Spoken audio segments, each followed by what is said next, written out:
क्योंकि तुम्हें लगता है उनकी आंखें खुली हुई हैं, may be rapid eye movement, वल्लाहु आलम। मैं ये नहीं कह रहा इस आयत की तफसीर है, ना ही हम ऐसा कह सकते हैं, लेकिन ये कि अल्लाह ताला ने नींद की डिफरेंट स्टेजेस कुरान में मुख्तलिफ जो लुगत है, रुकूद हो गया, नुआस हो गया, और फिर सिना हो गया, और फिर एक और अल्लाह सुब्हानहू व तआला ने सुबात सुबात जो है ये चैप्टर नंबर 78 सूरह नबा में आयत नंबर 9 में आती है। वजअलना नौमकुम सुबाता, और अल्लाह ताला ने नौमकुम स्लीप इसलिए बनाई है, रात इसलिए बनाई सुबाता, ताकि तुम उसमें रेस्ट कर सको। और ये रेस्ट सुबाता एक इस किस्म की नींद होती है जिसमें इंसान जो है वो अगेन डीप स्लीप में होता है, सेरेनिटी में होता है, पीस में होता है, और उसका बॉडी साइकिल सर्केडियन रिदम को फॉलो कर रहा हो।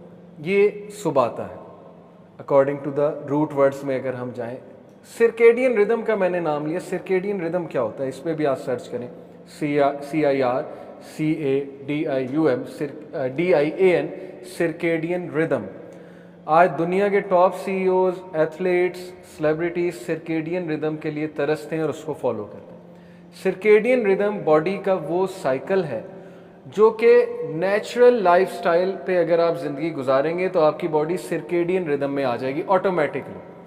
यानी आपकी आंख ठीक 4 बजे खुल जाएगी। ये सर्केडियन रिदम है। आपकी बॉडी का जो मैकेनिज्म है वो इस तरह बिल्ड हो जाएगा कि ठीक 4 बजे आपकी आंख खुल जाएगी। आपको 10 बजे पीक आवर्स होंगे, आप मोस्ट एक्टिव होंगे 10 बजे। 2:30 बजे के करीब आपकी कोऑर्डिनेशन बेस्ट होगी। इसलिए बहुत से जो एथलीट्स हैं वो योगा और ये सारी चीज़ें 2:30 बजे के करीब, 3 बजे के करीब करते हैं, रनिंग वाले सारे मामला।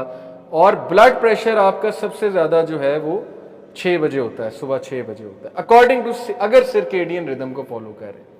तो अल्लाह ताला के जो साइंस हैं दुनिया, ये जो रात और दिन के आने में, वो यही है कि अल्लाह ने रात सोने के लिए बनाई और दिन काम करने के लिए बनाया। इसी को सर्केडियन रिदम कहते हैं। जब हम इसके ऑपोजिट चलेंगे फिर बॉडी के भी बहुत मसाइल आएंगे, माइंड के भी बहुत मसाइल आएंगे, और फिर स्पिरिचुअलिटी के भी बहुत मसाइल आएंगे। फिर इंसान को पिल्स लेनी पड़ेंगी, डॉक्टर के पास जाना पड़ेगा और बहुत कुछ करना पड़ेगा। तो ये सारी बातें इसमें अल्लाह सुब्हानहू व तआला के साइन में सर्केडियन रिदम। इसी से अगली आया बस पढ़ते हैं। और फिर अल्लाह ताला ने कहा वमिन आयाती युरीकुमुल बरका खौफन व तमम व युनज़्ज़िलु मिनस समाई माअन फयुहयी बिहिल अर्ज़ बादा मौतिहा इन्न फ़ी ज़ालिका लाआयातिन लिक़ौमिन यअक़िलून। और अल्लाह के साइंस में से ये भी है कि वो तुम्हें लाइटनिंग दिखाता है, ताकि कुछ लोग उससे फियर लेते हैं, कुछ लोग उससे एस्पिरेशन लेते हैं कि बारिश होने वाली है, और वो आसमान से बारिश बरसाता है जिससे वो मरी हुई ज़मीन को, डेड अर्थ को लाइफ देता है। Indeed in that are science for a people who use reason. इसकी तफसीर ये है, अल्लाह बार बार ये बात करता है कि अल्लाह बारिश से डेड अर्थ को ज़िंदगी देता है। इसकी तफसीर में मुफस्सरीन ये कहते हैं कि वही बारिश है, नबी और वही, नबी की टीचिंग्स और वही बारिश है। और जिस तरह बारिश एक मुर्दा ज़मीन से, बंजर ज़मीन से हरियाली ले आती है, इस तरह वही एक सैड हार्ट को, एक होपलेस हार्ट को, और एक डेड हार्ट को जिसको कोई चीज़ इफ़ेक्ट नहीं हो रही है, वही उस डेड हार्ट को रिवाइव करती है। लोग काउंसलिंग्स के लिए लोगों के पास जाते हैं, अपने मसले लेकर लोगों के पास जाते हैं। अल्लाह ने बता दिया कि वही रिवाइव करेगी तुझे अगर तुम सही से कुरान को सबमिट करके पढ़ते, अल्लाह का जिक्र करते। आज हम में बेचैनी बहुत ज़्यादा। इनफैक्ट मेरे कोलीग हैं जहाँ मैं स्कूल में होता हूँ, मैं इतना हैरान हुआ, मैं स्टेटस डालने लगा था, फिर मैंने कहा चलो फिर कभी बात करेंगे। वो 1.5 घंटे बैठे रहे खामोशी से, मोबाइल उन्होंने यूज़ नहीं किया। माशाल्लाह he is in his 40s, और मैं देख रहा था ये बंदा कैसे बैठा हुआ है विदाउट मोबाइल फ़ोन, क्योंकि 2 मिनट बाद मोबाइल फ़ोन उठा लेते हैं। 1.5 घंटा वो मेरे सामने विदाउट मोबाइल फ़ोन बैठे रहे, तदब्बुर करते रहे, पता नहीं क्या सोच रहे थे वल्लाहु आलम। और ये एक दिन की रूटीन नहीं है उनकी, हमेशा ऐसे मोबाइल को हाथ भी नहीं लगाते। वो जिक्र भी कर रहे थे, डेफिनेटली उनके लाभ हिलते मैं देख रहा था। हाउ इज़ दिस पॉसिबल कि 1.5 घंटे एक बंदा विदाउट मोबाइल फ़ोन बैठा है। यूथ को ये बात हज़म ही नहीं होनी, ये कैसे हो सकता है? क्योंकि हम बोर बहुत ज़्यादा होते हैं, हमें आफ्टर 5 मिनट्स कुछ चाहिए। तो ऐसे लोग अब बड़े कम होते जा रहे हैं जो 2-2 घंटे बैठ के जिक्र कर रहे हैं, जो 1-1 घंटा बैठ के बस जिक्र कर रहे हैं, कुछ भी नहीं सोच रहे। और ये सर्केडियन रिदम है, क्योंकि उनकी बॉडीज उस रिदम के साथ चल रही है और हमारी बॉडीज दज्जाली सिविलाइजेशन के रिदम के साथ चल रही है। दज्जाल के टाइम पे हर चीज़ उल्टी होगी। प्रॉफिट ने कहा कि जो जन्नत है वो दोजख है उसकी, और जो दोजख है वो जन्नत है। तो हमारा सारा बॉडी रिदम तो उसकी रूटीन पे चल रहा है, इसीलिए हमारी लाइफ में प्रॉब्लम बहुत ज़्यादा है। ओके, ये सोचने की बात है। तो वही जो है वो इंशाल्लाह रिवाइव कर देती है, डेड हार्ट को भी रिवाइव कर देती है, और डेड जो इंसान के ज़ाहिर होपलेस कंडीशन होती है उसको भी रिवाइव कर देती है। ये इंशाल्लाह आज मैं यहीं पे वाइंड अप करूँगा। ये है पार्ट 1 ऑफ नोइंग अल्लाह सुब्हानहू व तआला। अल्लाह के साइंस अभी बहुत कुछ है। अल्लाह के साइंस पे अगर हम सोचने बैठें तो इंसान इतनी लंबी लिस्ट है, और उस लिस्ट पे एक एक पॉइंट पे अगर इंसान रिसर्च करने बैठे तो दुनिया का कोई इंसान जो है वो अल्लाह को माने बगैर नहीं रह सकता, अगर वो इंटेलेक्चुअली ऑनेस्ट है। अभी आगे बात हो रही है तुम्हारे स्किन कलर्स में बहुत से साइंस हैं, इंशाल्लाह वो भी मैं साइंस खोलूँगा आपके सामने कि उसमें क्या साइंस हैं, स्किन के अंदर क्या पिगमेंट होता है जिसकी वजह से डिफरेंट कलर्स होते हैं इंसानों के। फिर आगे आयत आ रही है कि ये जो हेवंस है ये बग़ैर पिलर्स के खड़े हुए, इसमें भी तुम्हारे लिए साइन है। वो मैं डार्क एनर्जी, डार्क मैटर की इंशाल्लाह आपको बात बताऊंगा, जस्ट टू अप्रिशिएट कि इंसान कितना पीछे है। इंसान अभी कैचअप करने की कोशिश कर रहा है। ये नाम इंसान ने दिए हैं, portals, worm holes, dark energy, dark matter, ये इंसानों के दिए हुए नाम है, लेकिन ये तख्लीक अल्लाह ताला की। इनको आप जो भी कह लें, लेकिन तख्लीक अल्लाह की है। और फिर मज़ीद बहुत से साइंस इंशाल्लाह ताला आ रहे हैं, लेकिन चूँकि लेक्चर बहुत लंबा हो जाएगा तो आज हम यहीं पे वाइंड अप करते हैं।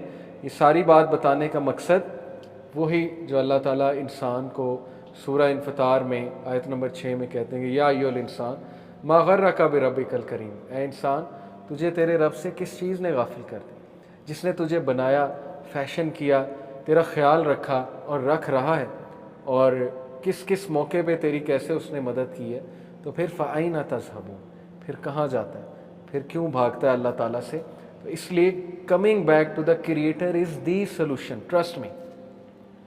ये जो मैं एक दौर में 2011 में बहुत परेशान था, बहुत कुछ चल रहा था मेरी लाइफ में, मैंने कैरियर डिसीजन लेना था। उस दिन उस ईयर में मुझे सिर्फ एक बात याद है, इदरीस ज़ुबैर साहब की, मैडम फ़रहत हाशमी के हस्बैंड की, उनसे मेरी मुलाकात हुई थी मई 2011 में। उन्होंने सिर्फ एक सेंटेंस कहा था, उन्होंने कहा था कि अगर तुम कभी अपनी क्रिएशन पे गौर करो तो अल्लाह ने तुम्हें बहुत कुछ दिया, बहुत टैलेंट दिया, इसलिए अपने प्रॉब्लम्स के लिए दर दर ठोकरें ना खाते फिरो, अपने प्रॉब्लम्स को सर्च आउट करो, ट्राई टू रिसर्च, इल्म की तरफ आओ, और फिर देखो कि तुम स्ट्रांग बनते हो, फिर देखो तुम कहाँ पर जाते हो। और ये नसीहत मैंने ले ली अल्हम्दुलिल्लाह, और मैंने खुद रिसर्च की, मैंने खुद पढ़ा, मैं उलमा के पास बैठा। ये मैं आपको मोटिवेट करने के लिए बता रहा हूँ कि ये जो सेंटेंस है ना कि मैं होपलेस हूँ, मैं कुछ नहीं कर सकता, मेरी ज़िंदगी ख़राब होगी, ये शैतानी सेंटेंस है। ट्रस्ट मी, हमारे पास क्वेश्चंस आते हैं कि मैं मतलब ख़त्म हो गया मैं एडिक्ट हूँ। जिस बंदे ने मान लिया वो एडिक्ट है, फिर वो एडिक्ट है, क्योंकि उसकी वो अपने आप को खुद नेगेटिव को जो है वो डोज दे रहा है कि मैं एडिक्ट हूँ। एडिक्ट होने का मतलब है मैं बेबस हूँ। नहीं, आप बेबस नहीं है, ये गलत वर्ड है, मैं एडिक्ट हूँ। आपने एडिक्ट को कभी देखा नहीं है, कभी रिहेबिलिटेशन सेंटर में जाए आपको दिखेगा एडिक्ट कौन होता है। तो ये अल्फाज शैतानी अल्फाज है, मैं एडिक्ट हूँ, मैं होपलेस हूँ, मैं ख़त्म हो गया हूँ, मैं डिप्रेस्ड हूँ। इब्न कय्यम ने कहा depressed believer is most beloved to शैतान, क्योंकि वो मजीद उसको नेगेटिविटी देता है। इसलिए बहुत कुछ है, हम में बहुत कुछ है, सिर्फ एक्सप्लोर करने की देर है, सिर्फ नॉलेज हासिल करने की देर है, सिर्फ जस्तजू करने की देर है, डायरेक्शन देने की देर है। और अल्लाह ने कहा सूरह चैप्टर 29 सूरह अनकबूत में कि जो कोई भी हमारी राह में जिदोजहद करेगा तो उसकी हम मदद करेंगे। ये गारंटी है अल्लाह की तरफ से कि मैं खुद उसकी मदद करूँगा जो मेरी राह में जिदोजहद करेगा। तो इसलिए गो टू अल्लाह ताला के आप जितना करीब हैं आप उतने स्ट्रॉन्ग हैं, जितना रब से दूर हैं आप उतने वीक हैं, इंक्लूडिंग मी।